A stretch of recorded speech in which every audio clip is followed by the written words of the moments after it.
Сәлем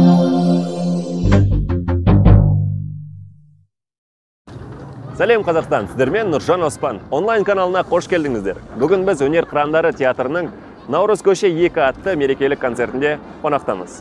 Концерттің басталуына шамамен 4 сағаттай уақыт бар. Сахнаның төрінде не болатындығын сіздер Өнер қырандары театрының YouTube арнасынан көре аласыздар. Ал бүгін біз сіздерге сахнаның сыртында не болатындығын көрсетеміз. Ендеше бізбен бірге болыңыздар. Кеттік.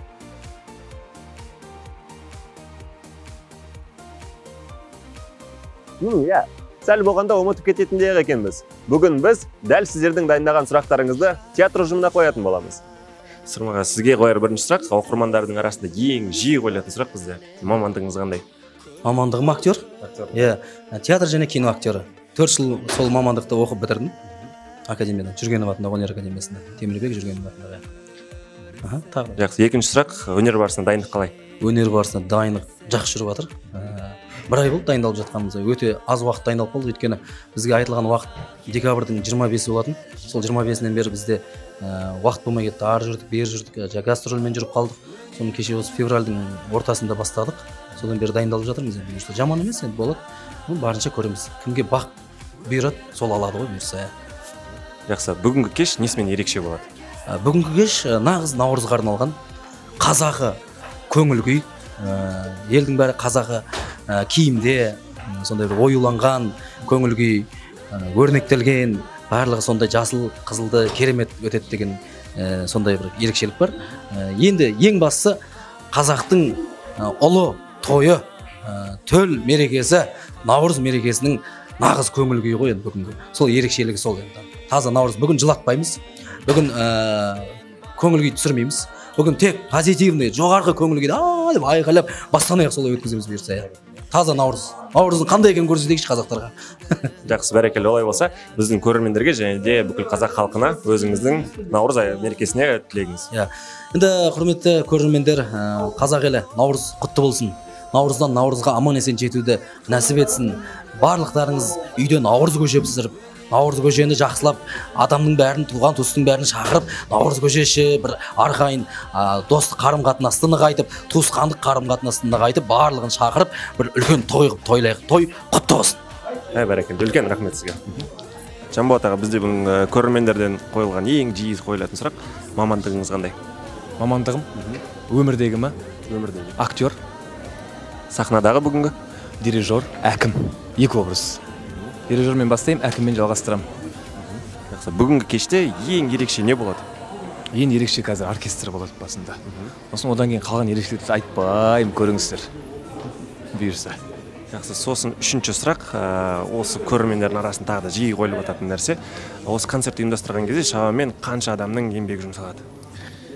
Ой, оны санап енді 30-40 адамның еңбегі бар ғой бұл жерде. Ол кісілерге Алла разы болсын, бірлігіп, бірлесіп көмектесіп жатқан ол 5-6 адаммен шешілетін тірлік емес бұл жалпы. Және де наурыз көше деп аталады бүгінгі қойылымның жаңағы аттары. Неге наурыз көше, неге наурыз көше емес деп қойып жатыр сұрақтарды? Екі мағынада да бола береді да. Наурыз көше деп естігендер көше деп естиді, көше дегендер көше ме деп естиді. Ешкім жаңылыспайды. Қай адамның варианты дұрыс болып шығады да. Көше деген сөзіміз ауыл болып, көшеде наурыз тойлайық деген мағынамен жасалған ғой. Өйткені бұл наурыз бір ауылдың аясында болып жатқан дүние. Жақсы, және де біздің көрермендерге, және жалпы қазақ еліне деген өзіңіздің наурыз айына, наурыз мерекесіне тілегіңіз. Жаңа жылымыз наурыз мерекесі құтты болсын, еліміз аман, жұртымыз тыныш, ақ мол болсын, нанымыз көп болсын, елбасымыз аман болсын, еліміз тыныш болсын, бейбітшілікте өмір сүруді Алла нәсіп етсін. Бізде YouTube-та оқырмандардың ең көп қоятын сұрақтардың бірі бүгінгі кеш несімен ерекше болады? Бүгінгі кеш мен шашым қысқартып, басқа кештегілерге ұқсамайды.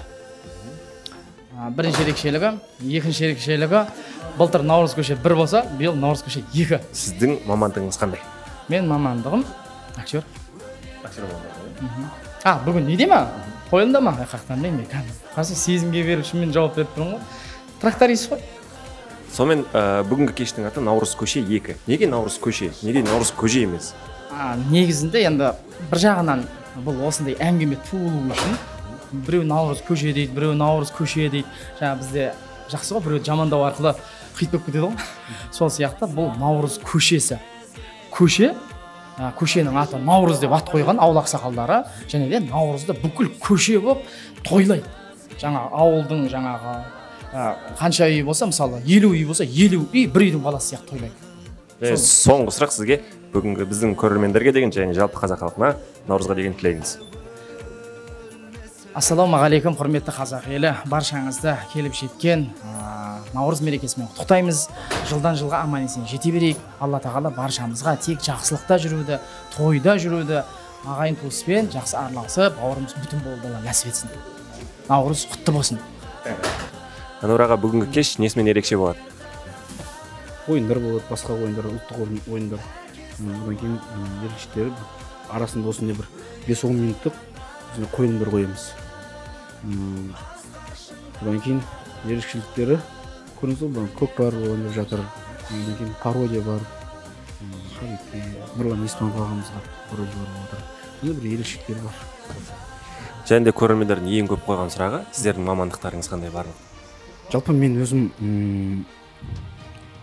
мамандығым қуыршақ театрының актерымын. Негізі қуыршақ мамандығын бітіргем. Темірбек Жүргенов атындағы өнер академиясында. Біз Мадияр, Дана, Меліс төртеуміз бір группада оқығанбыз. Енді соңғы сұрақ, бізді сұрақ болғанда, біздің көрермендерге және де қазақ халқына наурызға деген тілегіңіз. Наурыз мерекесі құтты болсын. Наурыз мерекесін тойлаңыздар. Әрбір отбасыға тек амандық болсын, еліміз аман, жұртымыз тыныш болсын. Алла разы болсын баршаларыңызға. Көп рахмет. Абдусаид аға, бізде YouTube желісінде өте көп қойылатын сұрақтардың бірі ұжымдағы актерлер немесе ұжым құрамының мамандықтары қандай? Сіздің мамандығыңыз қандай жоқ? Жалпы менің мамандығым теміржолшы. Организатор переводство дейді, ОП-да оқығам. Қызылорда қаласында аграрлық техникалық колледжде оқығам. Сіз қойылымдардың сценарийін жазған кезде шабытты қайдан аласыз? Негізі қойылымдардың сценарийін жазған кезде бізде бірінші штурмовка болады ғой, негізі. Яғни ақылдасу не болады? Сол кезде өзіміздің офисте дейміз ғой, шаңырағымызда біздер бір нәрсені ақылдасқан кезде, енді бізде тек күлкі болады, сөздің ашығы. Настроение күшті, постоянно бір неше түрлі идея бар. Ешкім тоқтап қоймайды, әркім өзінікін қосады. Бір қарасаң, уже қойылым полный болып тұрады. Ең қызықты несі, соны жүйеге қойып, айтады, драматургиялық жүйеге қойып, сценарийді реттеп жазылу, тек уже кішкене ғана жұмыс маған қалады ғой. Былайша қарасаң, барлығымыз ақылдасып, шабытты бір-бірімізден алып жазамыз деген сөз ғой. Бүгінгі кеш басқа кештерден немен ерекшеленеді? Жалпы бүгінгі кеште әртүрлі әртүрлі жанрдағы әзілдер қозғалады. Ол ауылдың тұрғындарының қазіргі тұрмыс тіршілігі туралы, және де мынау эстрада жұлдыздарының қазіргі актуалды тақырыпта жүріп жатқан ұлттық өнеріміз көкпарға араластыру жайында, яғни пародиялық қойылымдар. Содан кейін ұлттық ойындар, халықпен, көрерменмен контакт ұстаймыз. Яғни сондай бір корпоративті, көңілді концерт болғалы тұр. Кештің аты Наурыз көше 2. Яғни неге Наурыз көше емес, немен басқасы? Неге Наурыз көше? Негізі бұл бір жыл бұрын Наурыз көше деген концерттен шыққан нәрсе, ол идея қаяқтан шықты қазіргі таңда. Енді жалпы бір көшеде қаншама үйлер бар, ауылдар бар деген сияқты. Сөздің ашығы кейбір қалада, кейбір жерлерде көрші-көршіні танымайды сөздің ашығы. Осындай бір ұлыстың ұлы күні, осындай бір керемет нағыз салт дәстүрлі тойда екі мынау көршілерді бауырластырудың мақсатында осындай көше деп қойдық. Себебі бір көшенің бойындағы туыстардың, бауырлардың мерекесін бірге тойлау деген сияқты. Және де соңғы сұрақ біздің көрермендерге және қазақ халқына наурызға деген тілегіңіз. Құрметті көрермен, құрметті оқырман, сіздерді осыны ұлыстың ұлы күнімен шын жүректен құттықтаймыз. Ақмол болсын, Алла тағала екінен жақсылық нәсіп етсін.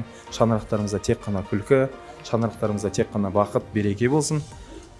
Тек бізбен бірге болып жүре беріңіздер, біз сіздермен бірге болып жүре берейік. Біз сіздердің көңілдеріңізді көтеріп жүре берейік, сіздер біздерді әрдайым қолдап жүре беріңіздер. Наурыз құтты болсын. Үлкен рахмет. Меліс аға, бізде YouTube-дағы көрермендердің ең көп қоятын сұрақтары, мамандығыңыз қандай? Мамандығым? Иә. Мен мамандығым профессионалды актер.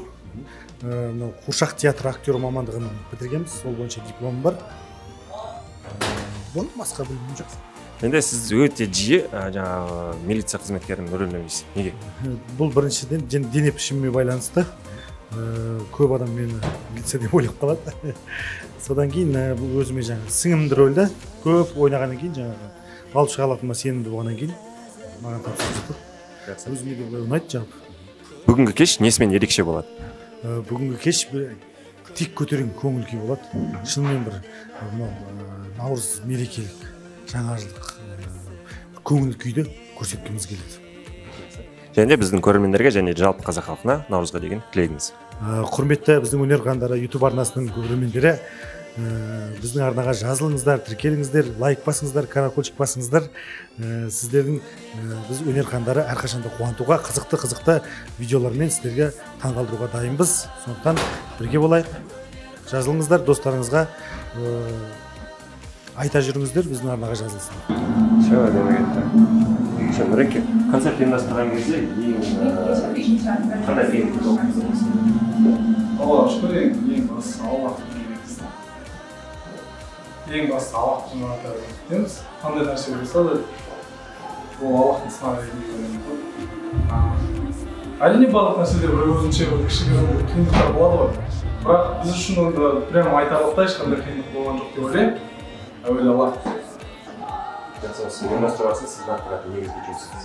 Негізгі жұмысым жағынан және осы актерларға қатысты барлық нәрселер.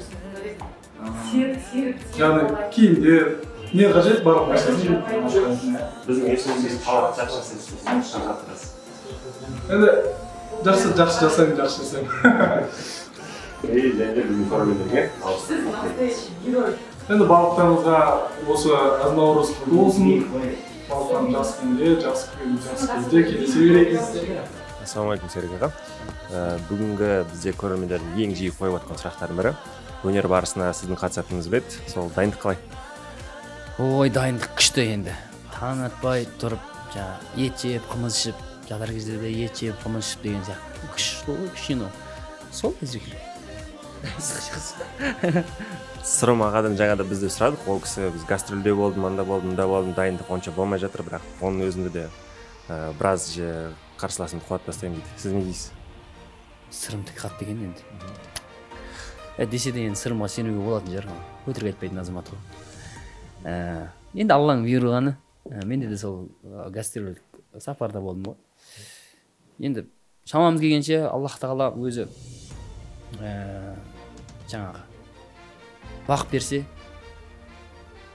бабың келісіп тұрса, кез келген жерден жылып кетуге болады, кез келген нәрседен. Сондықтан енді үмітіміз Аллада бұйырса. Жақсы. Енді біздің көрермендерге және де басқа бүкіл қазақ халқына өзіңіздің наурызға деген тілегіңіз.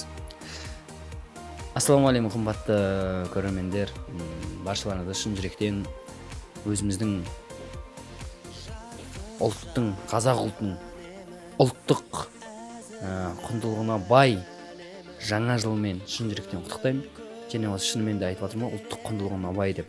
Осы ұлттық құндылығымызды жоғалтпай, жылдан жылға көркейтіп дамыта беріп, шынымен де мынау шапанымызды, ұлттық ойындарымызды, ұлттық аспаптарымызды бір биік деңгейге шығаратындай мейрам болсын. Тек қана наурызда емес, кез келген уақытта.